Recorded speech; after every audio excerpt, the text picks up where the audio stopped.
घरे घरे शंख कार्यक्रम माध्यम शक्ति प्रदर्शन कला शांतपुर विजेडी। कटक सदर निर्वाचन मंडली शांतपुर ग्राम पंचायत ठारे जिला संपादक नृसिंहचरण मुदुली संयोजन आयोजित घरे घरे शंख कार्यक्रम शांतपुर विजेडी तार शक्ति प्रदर्शन करिछि।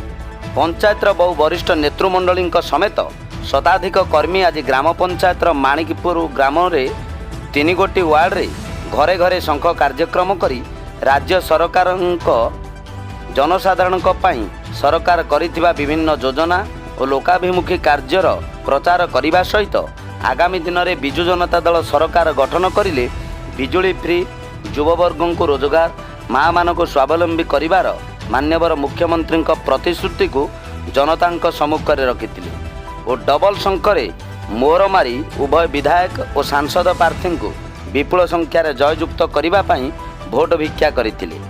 मान्यवर विधायक श्रीजुक्त चंद्रसारथी बेहेरा निस्वार्थपर सेवा और युवनेता तथा जिला संपादक नृसिंहचरण मुदुली दृढ़ नेतृत्व में आशा प्रकट करी ग्रामर बहु बीजेपी कर्मी दल छाड़ी विजु जनता दल में जोग देइछिले। एमानंक योगदान कारणरू शांतपुर ग्राम पंचायतर बीजेडी आहुरी अधिक शक्तिशाली हेबो बोली उपस्थित नेतृमंडली मत देइथिले।